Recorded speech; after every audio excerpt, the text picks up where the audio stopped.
नमस्कार, मैं हूं नगमा। ये है सच की पड़ताल। कर्नाटक और बेंगलुरु की एक आधुनिक पहचान है। आईटी के एक बड़े और हाईटेक सेंटर के तौर पर इसको जाना जाता है, लेकिन इसी कर्नाटक में कुछ ऐसी घटनाएं हो रही हैं जिनसे लगता है कि लोग अभी भी सामंती या मध्ययुगीन मानसिकता से निकलने को तैयार नहीं। ताज़ा जो मामला है वो कर्नाटक के हावेरी ज़िले का है और 7 जनवरी का है। वहाँ पर 6 लोगों ने एक लॉज में घुसकर एक जोड़े से मारपीट की। मारपीट क्यों की? वजह ये थी कि ये जो जोड़ा है वो अलग अलग धर्मों से जुड़े लोग हैं। उनके बारे में किसी ने सूचना दी और ये लोग उस लॉज तक चले आए जहां पर ये दोनों ठहरे हुए थे। उन्होंने जबरन घुसकर वहां पे मारपीट शुरू कर दी। लड़की को भी घसीटकर पीटा जो अपना चेहरा छुपाने में लगी थी।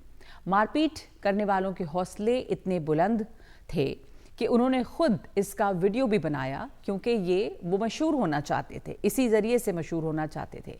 और अब ये बात सामने आ रही है कि इन लोगों ने लड़की के साथ बलात्कार भी किया। पुलिस इस एंगल से भी जांच करने में जुटी हुई है। ये मामला सामने आने के बाद 6 में से 2 लोग अब तक गिरफ्तार कर लिए गए हैं और बाकी की तलाश चल रही है। हावेरी की ही तरह 2 दिन पहले कर्नाटक के ही बेलगावी में 7 लोगों ने एक भाई बहन के साथ मारपीट की थी। और मारपीट इसलिए की थी क्योंकि ये दोनों बैठे हुए एक जगह पे बात कर रहे थे और इन लोगों ने समझा कि ये एक अंतरधार्मिक यानी कि एक इंटर रिलीजियस कपल है और इसलिए इनके साथ मारपीट की गई।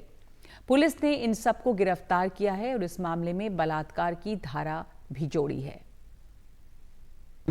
ಹಾನಿಕಲ್ ಇನ್ಸಿಡೆಂಟ್ ಅಲ್ಲಿ ಇವತ್ತು ಮಹಿಳಾ ವಿಕ್ಟಿಮ್ಗೆ ಮ್ಯಾಜಿಸ್ಟ್ರೇಟ್ ಮುಂದೆ ಪ್ರೊಡ್ಯೂಸ್ ಮಾಡಿ 164 ಸ್ಟೇಟ್ಮೆಂಟ್ ತಗೊಂಡಿದ್ದೀವಿ. ಆ ಸ್ಟೇಟ್ಮೆಂಟ್ ಪ್ರಕಾರ ಇವತ್ತು ಕೇಸಲ್ಲಿ ಸೆಕ್ಷನ್ 376 ಕೂಡ ಆ್ಯಡ್ ಮಾಡ್ತೀವಿ. ಸ್ಟೇಟ್ಮೆಂಟ್ ಅಲ್ಲಿ ಇದು 7 ಜನ ಮೇಲೆ ಅಲಿಗೇಷನ್ ಇದೆ. ಸೊ ಅಲ್ಲಿ ಇದು 3 ಜನ ಆಲ್ರೆಡಿ ಅರೆಸ್ಟ್ ಆಗಿದ್ರು, ಇನ್ನೊಂದು ಜನ ಹಾಸ್ಪಿಟಲ್ ಅಲ್ಲಿ ಇದ್ದಾರೆ. ಇದು ಡಿಸ್ಚಾರ್ಜ್ ನಂತರ ಅವರಿಗೆ ಅರೆಸ್ಟ್ ಮಾಡ್ತೀವಿ. इन 3 ಜನ प्लस ಬೇರೆ ಯಾರು ಈ ಪ್ರಕರಣದಲ್ಲಿ ಇನ್ವಾಲ್ವ್ ಇದ್ದಾರೆ ಎಲ್ಲ ಜನಕ್ಕೆ ಅರೆಸ್ಟ್ ಮಾಡ್ತೀವಿ।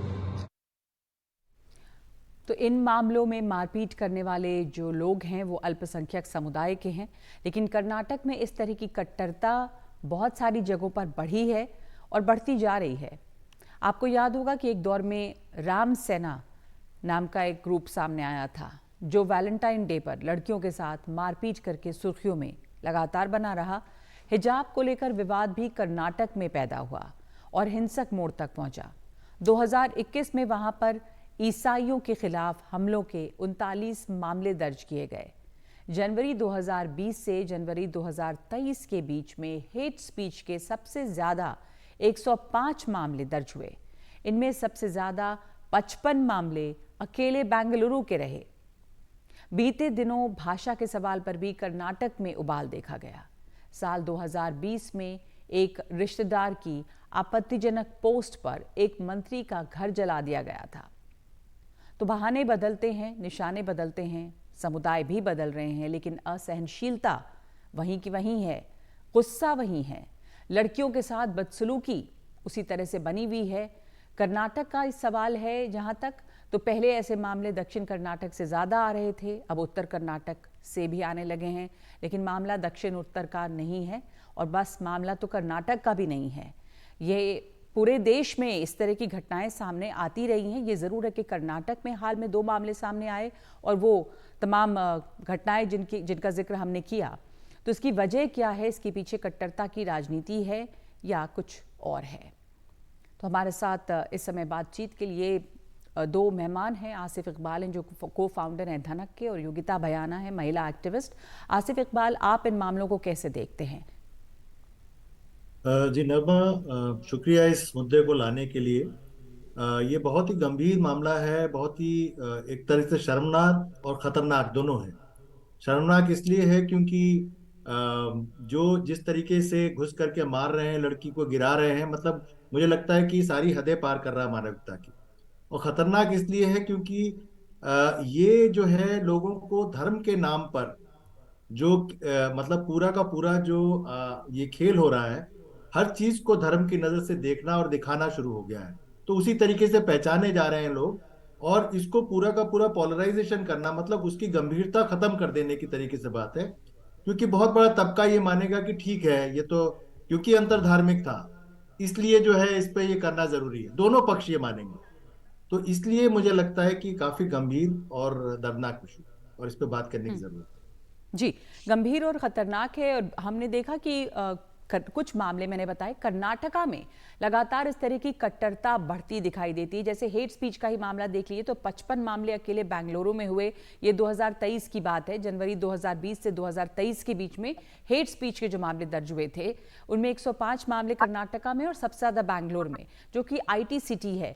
और पहले भी हमने देखा है कि हिजाब को लेकर विवाद हुआ, इसके अलावा लड़कियों के साथ मारपीट पहले होती रही। योगिता, आप कैसे देख रही हैं इस मामले को? और अब जो खास करके हाल में 2 घटनाएं आई, दोनों में एक तरह से इंटॉलरेंस और इनसेंसिटिविटी, कहीं कोई 2 लोग बैठे बातचीत कर रहे हैं तो वहां पर जाके एक मॉब अटैक कर देता है, दूसरी जगह में एक दरवाजा तोड़कर हमला करता है कि इंटर रिलीजियस कपल है। तो ये एक नया ट्रेंड है। इंटर रिलीजियस कपल पहले भी होते थे, पर क्या ऐसे सड़क पे पकड़ के लोग मारने लग जाते हैं? ये कैसा भी ट्रेंड है, बहुत ही खतरनाक ट्रेंड है। और ये मुझे लगता है कि खाली कर्नाटका या किसी और एक राज्य की बात नहीं है। आप देखिए हर राज्य से ऐसी घटनाएं सामने आ रही हैं और बहुत ही दुख होता है, आश्चर्य भी होता है कि हम कहाँ बढ़ रहे हैं। हमें ये एक बहुत रिग्रेसिव सी चीज हो रही है और ये क्यों हो रही है इसका अध्ययन करने की जरूरत है। हम तो मतलब हमें तो एडवांस होना चाहिए था, intermingling of religions and caste, and हमें इन सबसे ऊपर उठना था। और हम पीछे की तरफ जा रहे हैं और इसमें बहुत ज्यादा एज अ सोसाइटी इंट्रोस्पेक्शन करने की जरूरत है, एज अथॉरिटीज ऑल्सो, कि वो किस तरह के लोगों को मशरूम होने दे रहे हैं, किस तरह के लोग पनप रहे हैं हमारे समाज में, उसको बहुत अच्छे से अटेंड करने की जरूरत है। और बहुत गंभीर मुद्दा है, बहुत अर्जेंट एक अटेंशन तरफ एक अजीब सा विरोधाभास भी है, एक तरफ हम बहुत प्रोग्रेसिव सोसाइटी भी है, मॉडर्न सोसाइटी है, एक तरफ इतने रिग्रेसिव भी हैं कि हम इंटरफेथ कपल्स को बर्दाश्त नहीं कर पा रहे। कहाँ हम बुलेट ट्रेन बनाते हैं, कहाँ हम विकसित देश बनने की बात करते हैं, 5वें नंबर की इकोनॉमी है, 3रे नंबर की इकोनॉमी बनने की बात करते हैं। और आप यहाँ पर देखें फेथ या आपके धर्म के नाम पे जो इस तरह की मारपीट होती है लोगों को चिन्हित करके, वो एक इंटॉलरेंट सोसाइटी को दिखाता है। आसिफ इकबाल जी, तो और ये आप तो ऐसे बहुत सारे कपल्स को जानते हैं, आप धनक जैसी संस्था भी चलाते हैं, तो अब चीजें जो बेहतर होनी थी, आप कैसे इस पर, बहुत ही कॉम्प्लेक्स इशू है। एक तरफ तो संख्या भी बढ़ी है इंटरफेथ इंटर रिलीजन कपल की, लेकिन दूसरी तरफ ये इंटॉलरेंस आप देखें तो आपने तो ये एक जर्नी देखी है कि किस तरह से लोग एक्सेप्ट करते हैं लोगों को जो कि अपने धर्म से बाहर शादी करते हैं। और यहाँ पर एक केस तो खैर कर्नाटक में ऐसा था कि वो भाई बहन 2 अलग अलग धर्म के थे, पर लोगों को लगा कि इंटरफेथ कपल, और वहां भी जाके मारपीट की। नहीं, तो ये जो आप जो बात कह रही हैं ये बहुत पहले से एक बड़ा मुद्दा है। और आप देखिए कि ये यूपी में भी हो चुका है और अन्य राज्यों में भी हो तो चुका है पहले से कि अगर जहाँ है पे तो अब हम प्रोग्रेस कर रहे हैं एक सोसाइटी के तौर पे, मॉडर्न डेवलप्ड हुए हैं, उसमें फर्क किस तरह से आ रहा है? नहीं, फर्क तो नहीं आ रहा है बल्कि और गंभीर होता जा रहा है मामला। क्योंकि पहले तो फिर भी थोड़ी बहुत गुंजाइश थी, पहले ये मान लिया जाता था कि चलो भाई प्रेमी है और कहीं पे ठीक है। लेकिन अब ये पूरी की पूरी जो राजनीति है ये धर्म पे केंद्रित हो गई और हर कोई उसको इस नजर से देख रहा है कि लड़का मुस्लिम है या हिंदू है, लड़की मुस्लिम है कि हिंदू है। तो ये इस तरीके से आका जाना किसी भी 2 लोगों का साथ में जाना या बैठना या घूमना, ये बहुत ही खतरनाक है। और इसका जो ट्रेंड है वो ये है कि जो खास करके अब जो अंतरधार्मिक जोड़े भी हैं जिन्होंने कानूनन रूप से सिविल मैरिज की हुई है, उनमें एक किस्म का खौफ फैला हुआ है। वो इस तरीके से गंभीर मतलब डरे हुए हैं कि हर जगह अपना मैरिज सर्टिफिकेट लेके घूमते हैं। उनको ये डर है कि कहीं पे भी कोई पकड़ के पूछ लेगा और कहाँ पे हम दिखाएंगे कहाँ पे नहीं दिखाएंगे। मतलब ये एक अजीब सी स्थिति आ गई है कि जहाँ इस पे अजीब आदमी सी को स्थिति का एक कारण, योगिता, क्या आपको ये लग रहा है कि जो राजनीति हावी है इन चीजों पे भी और जो कट्टरता बढ़ी है दोनों तरफ, वो राजनीति से प्रेरित तो है ही। अब इसमें आप देखें कि जो मारपीट करने वाले थे वो अल्पसंख्यक समुदाय के थे, पर जब मामले भी सामने आते हैं तो हर आदमी धर्म के लेंस से ही देखता है कि लड़का किस, जैसा कि आसिफ इकबाल कह रहे हैं, लड़का किस धर्म का है, लड़की किस धर्म की है, कहीं लव जिहाद तो नहीं, एक हंगामा वहाँ खड़ा होता है। तो राजनीति पूरी तरह से हावी है दोनों तरफ। देखिए नगमा जी, मैं ये नहीं कहूंगी कि राजनीति हावी है या राजनीति प्रेरणा दे रही है। मैं तो बोलूंगी राजनीति पूरा बैकअप दे रही है। और मुझे लगता है कि आजकल अगर राजनीति करनी है और अगर आपको टिकट चाहिए, आपको अगर ऐसा कुछ पार्टी में पद चाहिए, तो आपको ये सब हरकतें, जो ये मारपीट करनी पड़ेगी, गुंडागर्दी करनी पड़ेगी, ये एक प्री रिक्विजिट बन गया है। मुझे लगता है ये लोग बहुत प्रेरणा ले रहे हैं, क्योंकि इस तरह के दंगई गुंडेबाज लोग आज की डेट में टिकट पा रहे हैं, पार्टी का बैकअप पा रहे हैं और राजनेता बन रहे हैं। तो मैं तो सीधी बात करती हूँ, मुझे घुमा घुमा के प्रेरित करना ये नहीं मैं बोलूंगी सीधा सीधा बैकिंग है। बहुत ही मुझे लगता है कि दुख होता है कि पहले होते थे मुद्दे पर सरकार की बैकिंग नहीं होती थी। आज मुद्दे हो रहे हैं क्योंकि सरकार उनको अपना राजनेता घोषित कर देती है सरकार, और लोग उनको आइडल मानने लगते हैं। तो आज की डेट में अगर आपको नेता बनना है तो आप गुंडई मचवाइए, दंगे करवाइए और टिकट पाइए और राजनेता बन जाइए। ये हो रहा है। आप बताइए कि मुझे मैं कैसे बोलूं, मैं कैसे बयान करूं कि जो हम देखते हैं दिन ब दिन। सर तो हमसे ज्यादा इस तरह के केसेस देखते हैं, हम तो रेप के केसेस देखते हैं। तो जेंडर में भी इशू है और हर तरह से मतलब घिरे हुए हैं। मुझे नहीं समझ आ रही इस चक्रव्यूह को कैसे तोड़ा जाए।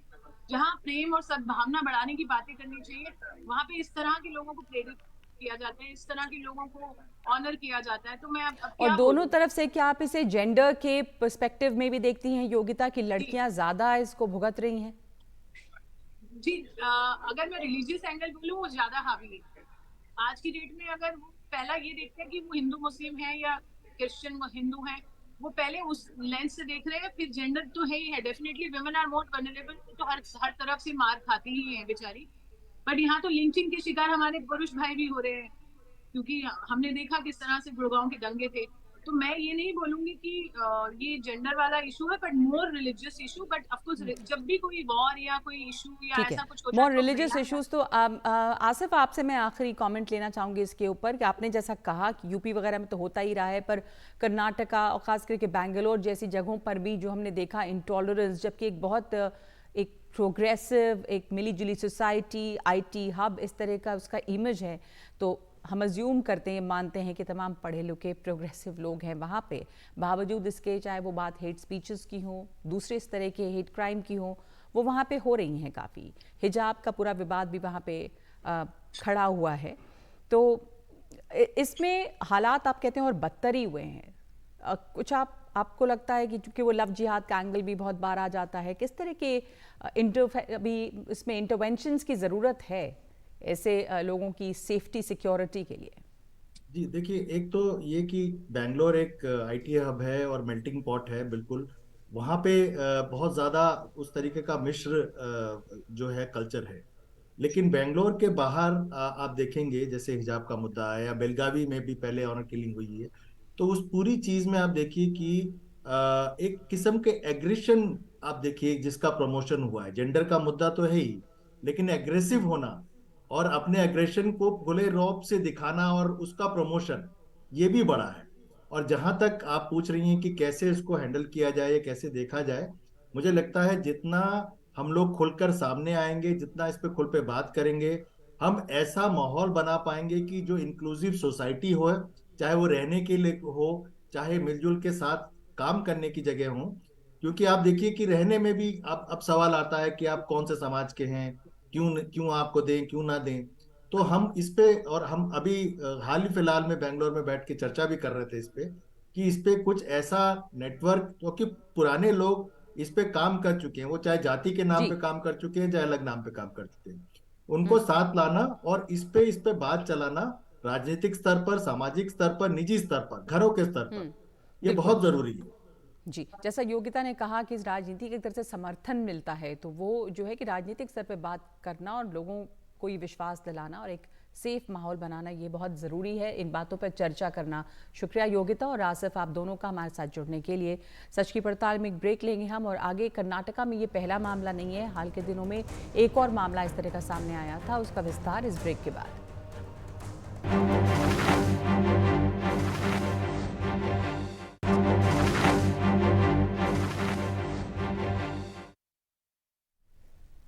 कर्नाटका में इस नए साल में आया ये इकलौता वाकया नहीं है। महज 2 दिन पहले इसी तरह की एक और घटना बेलगावी में हुई थी। 9 जनवरी का मामला है।